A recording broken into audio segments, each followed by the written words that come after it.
You're watching the ZNS Network, the People's Station. Coming up in the news, Grand Bahamas local fast ferry committing to continued service to this island. Also, holiday sales appear to be on the uptick at one local mall. And the GB Utility Company reporting 100% portability. The Bahamas Tonight, the Northern Edition, starts now. This is the Bahamas Tonight, Northern Edition.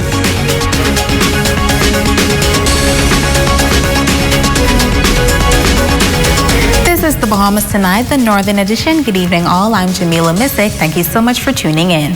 Topping the news tonight, it was a celebration on the seas today as the island's only fast ferry service that provides service into Fort Lauderdale commemorated 10 years of service to Grand Bahama. Tourism officials and others joined the BALEARIA Caribbean team to celebrate their anniversary, and officials say they're looking forward to a greater partnership in the years to come. On December 16, 2011, the BALEARIA Caribbean made its first trip to Grand Bahama, departing from Fort Lauderdale, Florida. The company celebrating its 10th year anniversary on board the ship in Grand Bahama. BALEARIA Caribbean's managing director, Mario Otero, says ever since its first voyage, they've been very committed to the destination. It's been great. It's been 10 years. We have changed the vessel several times. We had one ferry and 5 different fast ferries. And our commitment is to continue providing the best service as possible in a high level standards and growing with you guys. And for sure, we want to grow in the Bahamas with more ferries, more connections with different islands and with Grand Bahama for sure. General Manager at the Ministry of Tourism Grand Bahama, Stephen Johnson, says they are looking forward to a continued partnership with the fast ferry in the years to come. This is what we say, this is We Ship. And this is a great way for tourists as well as Bahamians to go over to Lauderdale and shop until they drop. And so BALEARIA has been really good to Grand Bahamians and Bahamians in general, and we're so appreciative to see them reach a milestone of 10 years. And we hope that in 2022 we could deliver more passengers to them out of the USA market and pretty much all over the world. Also on board for the celebration was Senator James Turner, who is applauding the company for making a difference on the island. At a time when we have lost so much on the island, today we have a partner that has been with us 10 consecutive years, completely delivering. During the good times, they were delivering visitors to the islands. During the more difficult times with the hurricanes, with COVID, they're delivering supplies. They've always been here helping Grand Bahama. Today, to see that they are celebrating 10 years of consecutive services to the island is fantastic. But even better than that is they are looking forward to the return of what once was truly Grand Bahama Island. So just to be here to celebrate with them and to talk about what should happen with the hotels, with the ground tours, the excursions, the whole components that make tourism in Grand Bahama work. It's good to hear others now speaking about it and really stepping up, because it's easy to talk about it. But when you step up and you put your money to support it, that's really the thing that makes the difference. And BALEARIA, with its owner and CEO here this morning, is recommitting themselves to restoring Grand Bahama. And as we celebrate the milestone of one ship with services into Grand Bahama, General Manager at the Ministry of Tourism, Stephen Johnson, says the island can look forward to another cruise line making its way to our shores in 2022. Margaritaville is going to be a part of the Bahamas Paradise Cruise Line, solid brand, and we're looking forward to it because Margaritaville resorts obviously have one in Nassau, but they're all over the world. It's a good brand recognition, and so we are excited. We saw a presentation last week, and we really believe that Palm Beach market is going to be just amazing. The brand recognition coming outside of Palm Beach into Grand Bahama, we're really looking forward to it. Now, Johnson says Margaritaville at Sea is expected to set sail to Grand Bahama before the summer season, and this announcement spells good news that the cruise ship product on Grand Bahama is growing. Margaritaville is going to be coming into Grand Bahama around April, mid-May. And if any changes, we'll keep everybody posted. But this is a solid brand, and we are so optimistic that it's going to do well from the Palm Beach area into Grand Bahama. Our cruise to Grand Bahama is growing. We also have another line, new ship coming in, the Amsterdam. We're going to be doing a plaque presentation to them on Sunday. And this is a 2,100 passenger ship, very high end. And so we're looking forward to it. But our cruise product has picked up considerably in the Grand Bahama. And next year, 2022, is going to be even better. Now to the airline sector, where Bahamians returning home are reportedly having challenges boarding flights out of the United States because some airlines are asking for a COVID-19 health visa as well as a COVID-19 negative test before boarding. However, it was announced last week that as of today, Monday, December 13th, the COVID-19 health travel visa will no longer be required for Bahamians.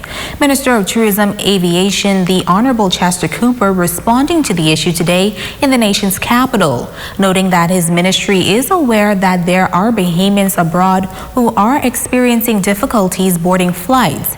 He is assuring Bahamians that they have communicated well in advance with all airlines and that all of the airlines were advised in advance, 7 days in fact, that the travel health visa was no longer necessary for Bahamians returning home. The DPM adding that the communication was done through IATA, the international agency that deals with travel and communicates officially with airlines, while noting that the ministry has been advised by some airlines that their communication process is slow. Anyone having challenges boarding a flight is asked to call the hotline numbers on the health visa website at www.travel.gov.bs. In other news, as the Yuletide season rolls in, business owners in a local shopping mall are reporting a marked increase in sales. They say they are encouraged that more residents are now shopping at home. Italia Hall picks up the story. Christmas Day is less than a week away, and it appears as if shoppers have already begun purchasing Christmas gifts for their loved ones.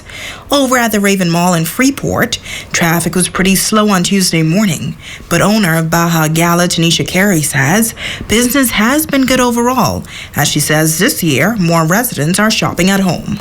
Well, my hands have been very, very busy. Everybody wants to personalize because that's what I do at Baja Gala. I'm your personal designer. So a lot of persons have been really, really busy, especially for my US, Nassau, and Canada customers. Everybody wants to customize their earrings, their bracelets, their necklaces. So I can't complain, and it's even getting even busier. And of course, the wholesale orders are also going out. The Soft Spot is fairly new to the RAYVIN Mall, offering bedding sets, pillows, home decor, and more. The owner of the store says she has seen an uptick in business as well. It's really approaching fast, and we have a lot of customers coming in and purchasing stuff. And what we have is an excellent layaway plan. So we have a lot of customers who are coming and doing their layaway plan at only 25% down. And so with the excitement, sales is excellent. I must say there's no complaints. You know, it's really going well for us. At Digicom Electronics, owner Hensi Cameron says he's expecting more customers next week. I think it's going to pick up more next week, and because of the downturn in the economy based on COVID and all of that. But it's picking up a little bit now. What are people asking for? Mostly tablets and computers because of the online schooling. And at K-Sweet Desire, owner Karen Maycock says she has Christmas gifts for the entire family. It was a little slow, it was a little challenging, but I think we're gonna do good, you know, within the upcoming holiday season.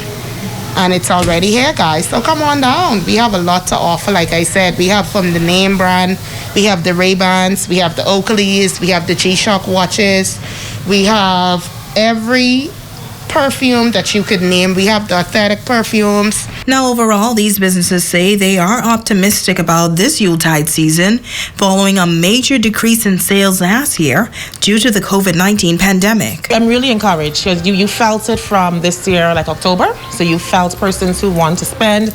And, you know, there's a silver lining with everything that's going on because a lot of persons either are frustrated with traveling or don't want to travel at all. So they're shopping at home, you know? So they're literally, they're staying home for Christmas and they're supporting small businesses like myself. I think So far, I see more and more people are coming to the mall. So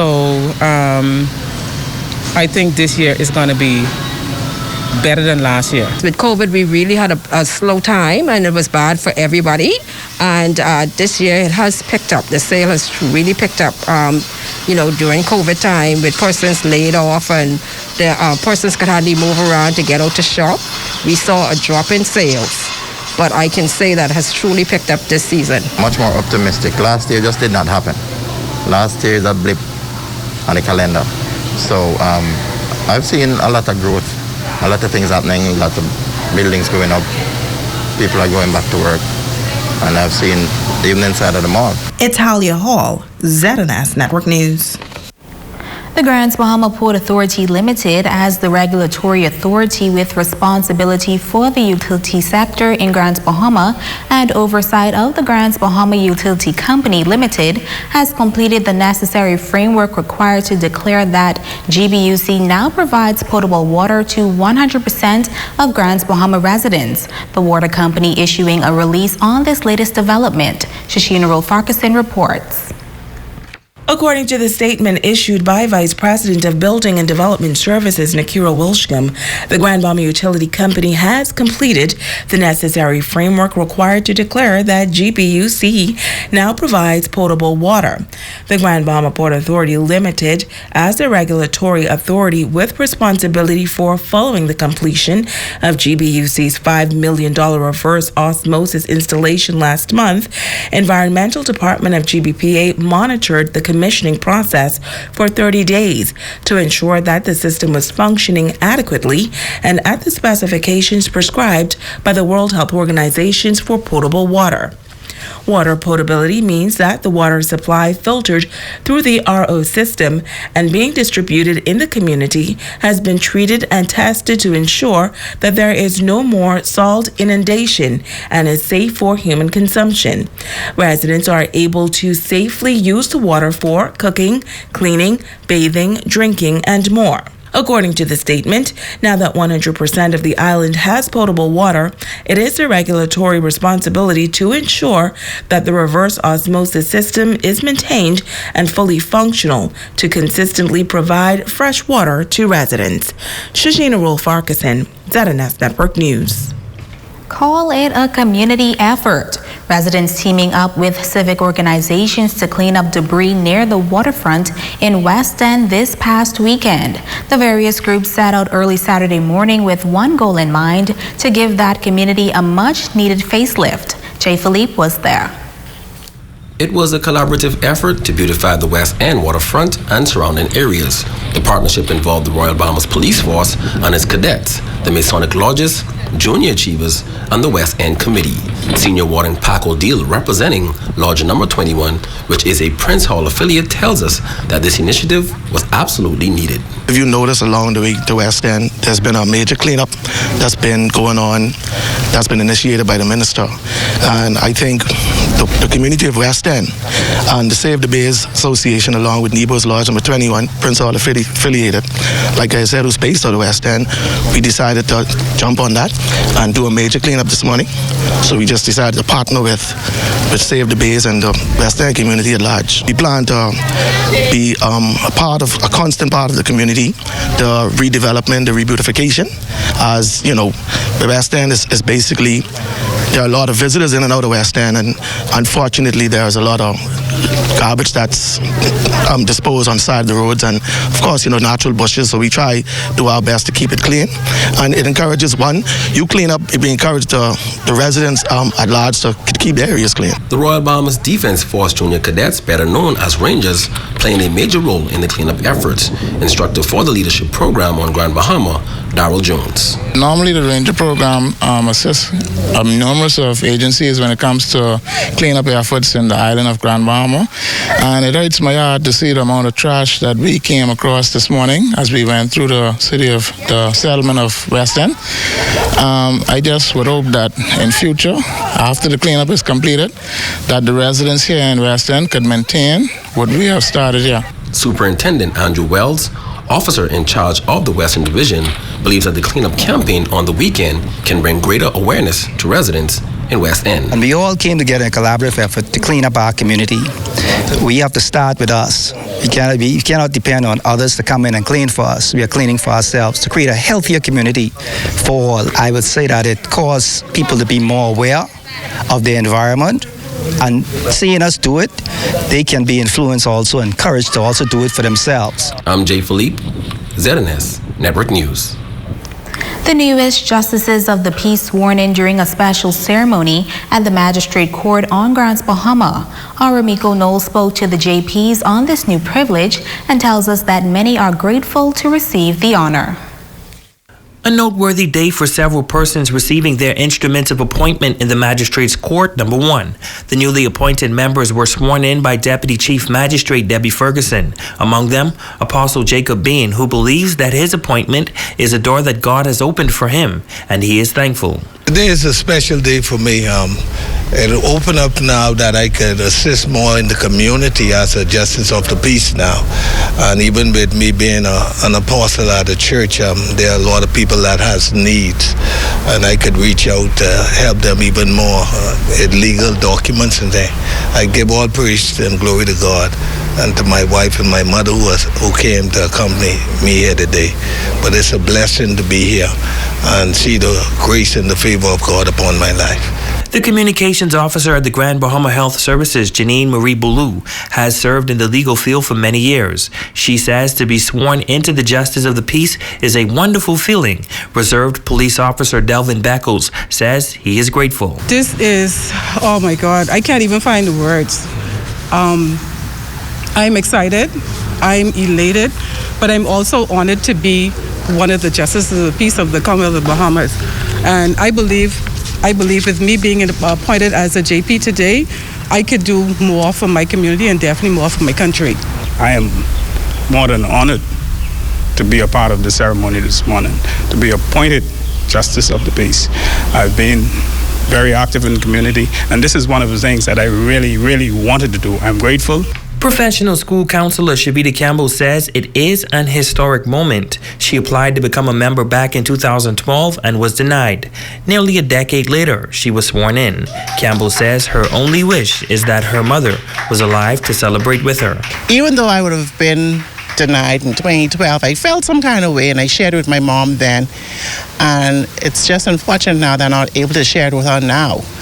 As I continue to make my contribution to my country and yet my society, my immediate society, which is Freeport, Grand Bahama, I want to have the capacity to do more than the limited give advice, but be also able to ensure and scrutinize and realize what documents that we are putting out there to help families in need. Congratulations to the newly appointed Justice of the Peace members. Remiko Knowles, ZNS Network News. Stay with us. We'll be back right after this break.